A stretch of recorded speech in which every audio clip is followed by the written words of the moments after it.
ایک ہے بلوچستان کا المیہ. یہ بلوچستان میں کیا ہوا؟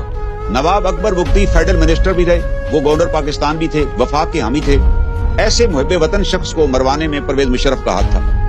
وہاں پرویز مشرف, ایک واقعہ تو آپ کو بھی پتا ہے, وہاں ایک لیڈی ڈاکٹر کے ساتھ زیادتی ہوئی ڈیرہ بگٹی میں, جس کا الزام کسی افسر پہ لگا. تو اکبر بگٹی نے مطالبہ کیا کہ اس کی انکوائری کرائی جائے, اور اگر افسر اگر ذمہ دار ہے تو اس کے خلاف کارروائی ہونی چاہیے. یہ بڑا جائز مطالبہ تھا. اس نے کہا میں برداشت نہیں کر سکتا کہ ہماری سرزمین. اس کے بیٹے کے خلاف ایک دفعہ کسی نے ایلیگیشن لگایا تو اس نے اپنے بیٹے کو ڈیرہ بگٹی سے نکال دیا کہ میں دوبارہ تمہیں ڈیرہ بگٹی کی حدود میں نہیں دیکھنا چاہتا, جسٹ گیٹ لاسٹ. جو آدمی اتنا فارم تھا اپنے بیٹے کے بارے میں کہ میں تمہیں گولی مار دوں گا اگر I have seen you in the area, وہ پھر ساری زندگی اس کا بیٹا نہیں آیا. تو وہ بڑا پرنسپل بندہ تھا. اس نے کہا یہ انکوائری کرائیں. تو مشرف صاحب نے کوئی انکوائری نہیں کرائی.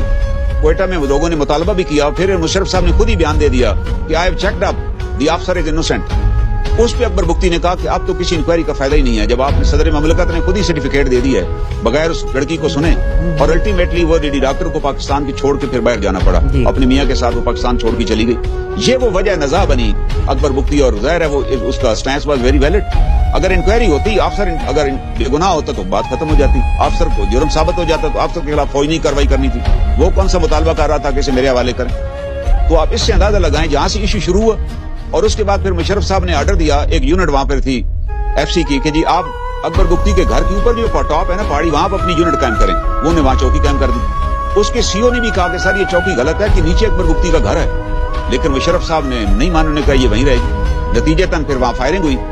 تو یہ واقعہ بھی چودھری شجاعت حسین صاحب نے اپنی کتاب میں لکھا ہے, میں وہ بھی آپ کو پڑھ کے سناتا ہوں. وہ کہتے ہیں کہ جی میں جب یہ حالات خراب ہو گئے اور اکبر بگٹی پھر وہاں سے مجھے بھیجا گیا کہ میں اکبر بگٹی سے جا کر میں بات کروں, تو میں جا کر اکبر بگٹی صاحب سے ملا. اس وقت اکبر بگٹی اپنے گھر پر ہی تھے. انہوں نے مجھے دکھایا ان کے گھر کے سین کے اندر ایک بہت بڑا گڑھا تھا کہ یہ میرے گھر کے اندر راکٹ لانچر مارا گیا ہے, اور دیکھیں میرے گھر کی بے پردگی اوپر سے ہو رہی ہے, اور میں برداشت نہیں کر سکتا کہ میرے گھر کے اوپر چوکی بنائی جائے. نتیجہ یہ نکلا کہ انہوں نے وہاں سے وہ گھر چھوڑ کے چلے گئے اور پہاڑوں میں چلے گئے. اور پہاڑوں میں جانے کے بعد وہ وہاں جا کر بیٹھ گئے. اور اس کے وقت بھی پھر چودھری شجاعت حسین نے مداخلت کی. انہوں نے کہا یہ بڑا نقصان ہو جائے گا. وہ کہتے ہیں کہ مجھے بڑا احساس تھا چودھری اس کا اکبر بگٹی کا, کیونکہ جب میرے والد صاحب اس بلوچستان کی جیلوں میں بھیجا گیا تو وہاں ایک آپشن دی گئی کہ ان کو راستے میں مروا دیا جائے. اکبر بگٹی گورنر تھے, انہوں نے کہا نو ہی از آور گیسٹ, ان کے ساتھ کچھ بھی نہیں ہوگا. تو نتیجہ یہ نکلا کہ وہ میرے پہ یہ احسان تھا, تو میں وہاں گیا, میں نے بات کی, اور Akbar Bugti agreed with me. یہ انہوں نے اپنی کتاب میں لکھا ہے. وہ مان گئے کہ میں آنا چاہتا ہوں پاکستان واپس. اور پھر یہاں سے ایک جہاز بھجوایا گیا میرے کہنے پہ, اور وہ جہاز جو تھا وہاں پہنچا. اکبر بگٹی نے مطالبہ کیا کہ پہلے تو وہ چوکی وہاں سے غائب کی جائے, اور وہ جہاز گیا. اور پھر الٹیمیٹلی ان کو جب وہ تیار ہو گیا کہ میں اسلام آباد آ جاتا ہوں اور صدر کے ساتھ مذاکرات کرتا ہوں, اس سے بڑی بات کیا تھی, اگر وہ اسلام آباد آ جاتے تو مذاکرات ہوتے, میٹر ختم ہو جاتا. لیکن ہوا کیا کہ وہ جہاز پھر وہاں سے واپس منگوا لیا گیا, اور اکبر بگٹی کو وہاں سے لانے سے انکار کر دیا گیا.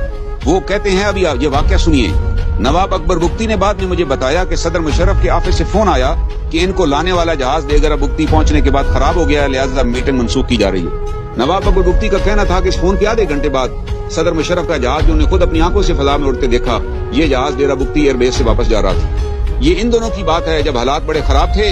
ہم ایک میٹنگ میں موجود تھے, وہاں جنرل ندیم اعجاز جارحانہ طبیعت کے افسر ہیں جو ڈی جی ایم آئی تھے. وہ جب بھی بات کرتے تو بڑی سخت بات کرتے. نتیجتاً یہ نکلا کہ اکبر بگٹی کو وہاں مار دیا گیا. اور اس کے بعد میں نے ان سے کہا کہ میری درخواست یہ ہے کہ اکبر بگٹی کو نہ مارے بلکہ ان کو گرفتار کر لیں. لیکن اور یہ میری بات کے باوجود وہاں اگلے دن آپریشن ہوا, اکبر بگٹی کو مار دیا گیا. اور اکبر بگٹی کے مرنے کے بعد اب دیکھیں وہاں کیا ہوا. میں دوبارہ گیا, میں نے کہا یہ بڑے افسوس کی بات ہے. یہ صفحہ نمبر 2221 کے اوپر وہ لکھتے ہیں کہ جنرل ندیم اعجاز نے تمام شرکاء کے سامنے صدر مشرف کو بتایا کہ کوئٹہ میں لوگ نواب اکبر بگٹی کے قتل پر بہت خوش ہیں اور مٹھائیاں بانٹ رہے ہیں. ہمیں یقین ہے کہ نواب اکبر بگٹی کے جنازے پر بھی لوگ نہیں آئیں گے. یہ انہوں نے کہا, اور صدر صاحب مان گئے. اب میں نے یہ بات سن کر ان کو کہا کہ میں ایک بات پنجابی میں کرنا چاہتا ہوں. تو جنرل صاحب نے کہا بتائیے. میں نے کہا جی محمد بخش صاحب نے کہا تھا کہ دشمن مرے تو خوشی نہ کریے, سجنا بھی مر جانا. تو مشرف صاحب نے کہا کہ مجھے بات آپ کی سمجھ آ گئی ہے, لیکن آپ دیکھیے.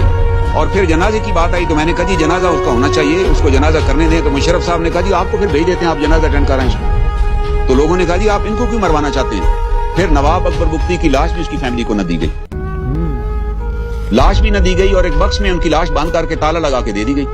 نتیجہ اور اس طرح انڈر سرویلنس ان کو تدفین کر دی گئی. وہ آدمی جو گورنر رہ چکا تھا. اور اس کے بعد پھر کیا ہوا, اس کے بعد جناب 12,000 لوگ کوئٹہ بلوچستان میں مارے گئے, اور آج بھی بلوچستان میں لوگ مارے جا رہے ہیں. آج بھی میں آج کی بات کر رہا ہوں, روزانہ آپ اخبار اٹھا کر دیکھیں, خبر آتی ہے کہ جی آج آئی ڈی بلاسٹ ہو گئی, آج گاڑی تباہ کر دی گئی, آج فلاں ہو گیا, آج یہ ہو گیا. وجہ نواب اکبر بگٹی کا قتل.